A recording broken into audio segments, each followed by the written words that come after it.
So, Kevin, I'm going to start off probably by asking you a few questions, a little bit about who we are. Even though we're an insurance agency, I think this podcast is more or less a business type podcast because insurance isn't the most interesting thing to speak of in the world. No. Typically, when you're in a group of people and you start talking about insurance, and you could tell if no one's interested in it, it's like everyone would just kind of like look away. So everybody always looks away when you talk to them? Only the people that are in insurance will look back. That's right. And that's typically the way it goes because it's not that interesting. Sure. Let's talk about policy limits. No. Exactly. Well, Kevin, tell me a little bit about what made you want to get into business, why you thought it was wise to leave your captive agency where everybody knows you're making a good income and go the independent route, what it felt like taking the jump. We're going to talk a little bit about struggles and things that you that's a deep question. Came into. Oh, we're going deep. Yeah. That's a lot. And it's not just one thing why someone wants to go in business. I mean, freedom, yeah, of course, freedom. Money, yeah. More control over money, more control over time management, more control over your future. So, and it's kind of a combination of all of that existing into one place. And it was like it's almost like a perfect storm type scenario. It's just, you've got to pick up pieces along the way. Okay, I want to be here one day. If it's I want to be a billionaire, I want to have a super successful business, like you just have to start piecing it together and going forward with that. So you got to find people, you got to find a business plan, find the actual engine that's going to take you where you're going to want to go. And all of that was kind of going into place. So I was in heavy equipment for 12 years and wanted a big change because the more I worked, the more I made the company, not necessarily myself, because I was set up on a salary. Sure. So, and there was really no big incentive for me to push myself even harder, even though I knew that I could. It's just, why kill yourself for someone who's not going to show the love?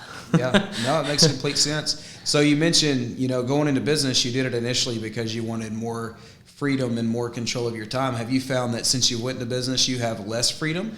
Or what I have more freedom to decide what I want to do. Sure. So, do I work more in business by owning a company? Yes, I probably work 10 times as harder.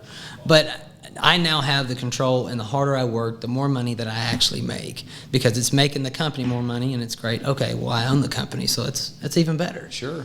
And then, since now that I'm in control of it, I can decide, okay, what's actually fair for the employees. Yeah. And you can kind of set up your own rules, and it kind of gains traction, and people, oh wow, that's a really good pay structure. Yeah. I want to go work for this guy. Yeah.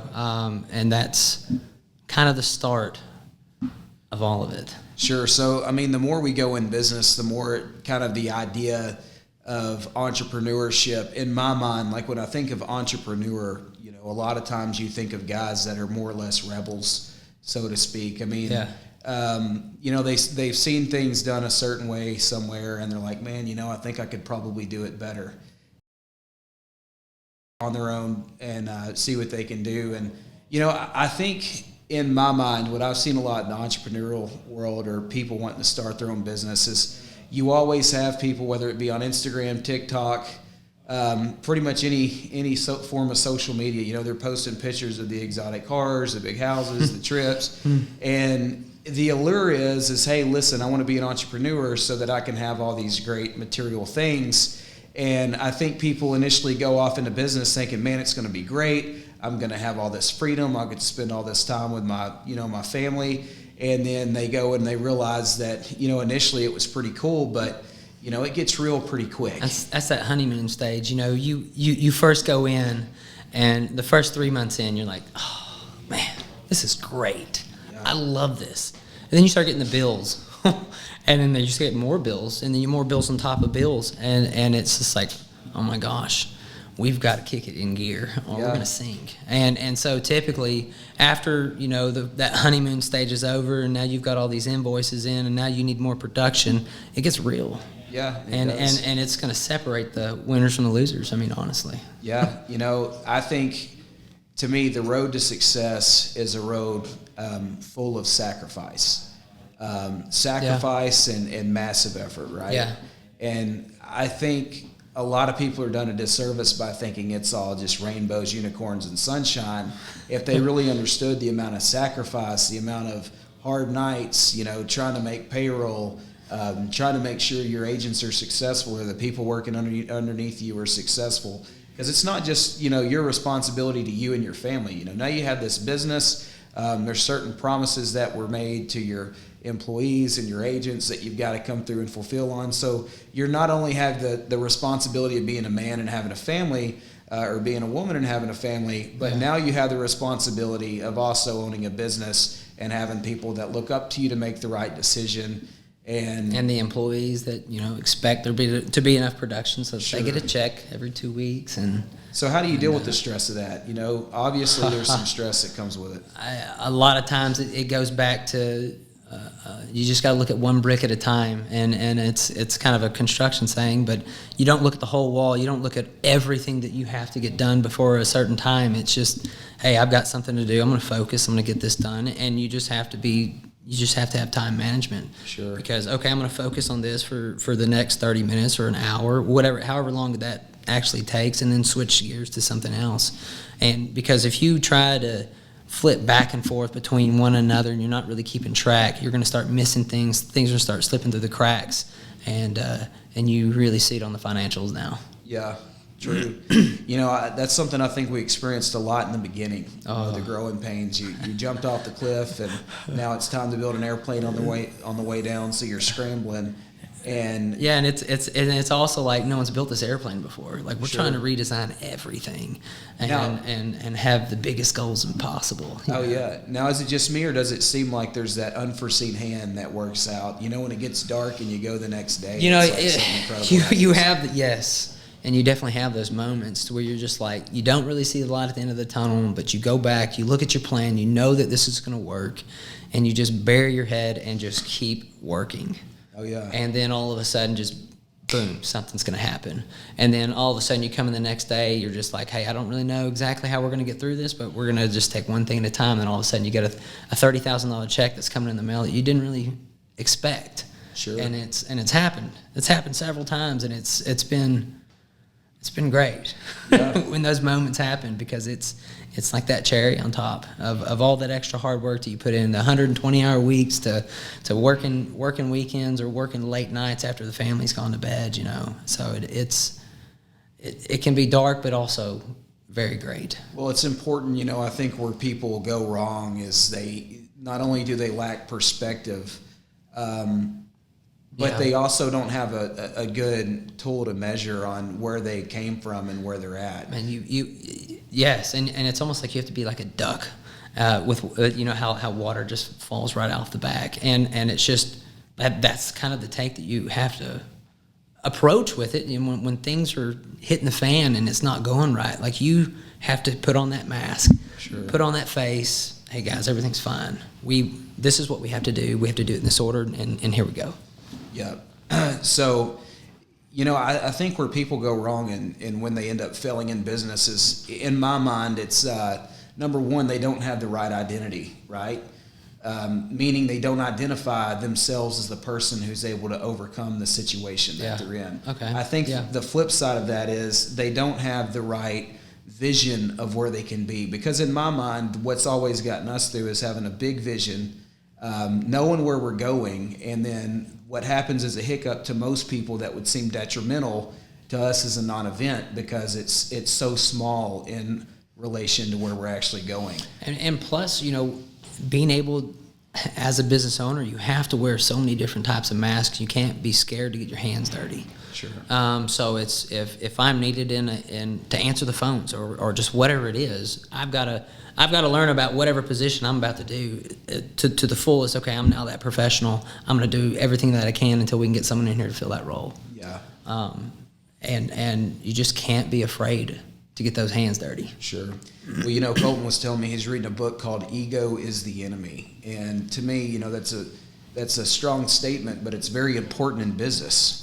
Because you see a lot of businesses ran into the ground by somebody else's ego. Maybe they're in the business to serve their ego. And that kind of goes back to what you're talking about, like people who get into business maybe for the wrong things. Maybe I'm just going into business for materialistic things, and realistically, you don't have to have an extreme amount of wealth to have materialistic things. You can be in extreme debt and look super wealthy. Sure. So, but isn't that why people go into business initially? I don't know. I think initially it always sparks people. I think it's freedom. But what is freedom to a lot of people, Kevin? That's different. I think that what people do is initially they want the nice material things. They want to be able to go on the exotic vacations and do the exotic things, and they want the things that money buys for them. I think that's initially why people jump off that cliff. Or just cliff. not being, I don't want to be denied anything. Sure. And I think they jump off that cliff, and either one or two things happens. They either, number one, become in love with the process and in love with growth, or number two, they realize the material things aren't worth it and they give up, right? This stress is not worth this material. Yeah, I could actually see that, because if I was doing it for materialistic things, I would go work somewhere else. Sure.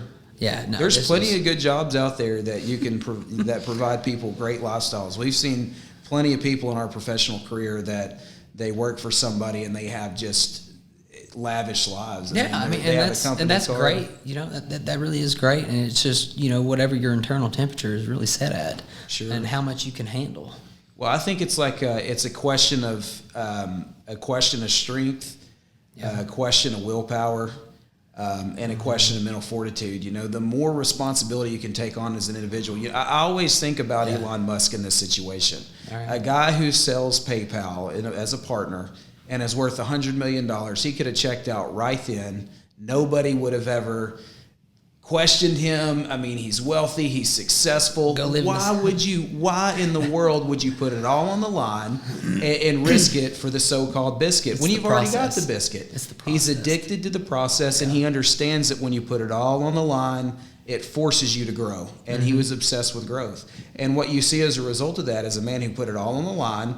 And then the same thing that happened to us in business on a completely different scale and different magnitude. You put it all on the line, and there comes a dark moment where you think you can't go another day, and you end up going another day, and you go all in. You burn the ship, so to speak. Yeah. And the next thing you know, look at him. He's the richest man in the world, and or at least the known richest man in the world. It's so funny because whenever they had told him, as soon as he became that number one spot, he goes, okay, cool. Like, he just did not really care, because that wasn't his goal. Sure. It really wasn't his goal. He was just addicted to that process. I believe it. It puts your brain under, there's a lot of mental stress in that space. And to put it on the line to that scale, I can't imagine the guts that it takes, the courage it takes to make a decision like that. But I believe, and just based off what I've seen, that whenever you take action and you go all in and you bet on yourself,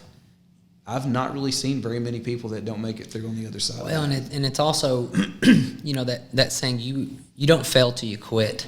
Sure. And it just so happens he never quit. Yeah. So he never failed. There's a lot of truth in that. At the end of the day, the only time you should quit is when you don't have oxygen in your lungs. And you can't go another day. It's time to sleep. Exactly. I got you. So, yeah. Well, great. Well, we can probably go ahead and wrap this thing up. Okay, cool. This is kind of fun. It was fun. This was a lot of fun, Good time. actually. Yeah, I really enjoyed this. We should do it again. We should. All right.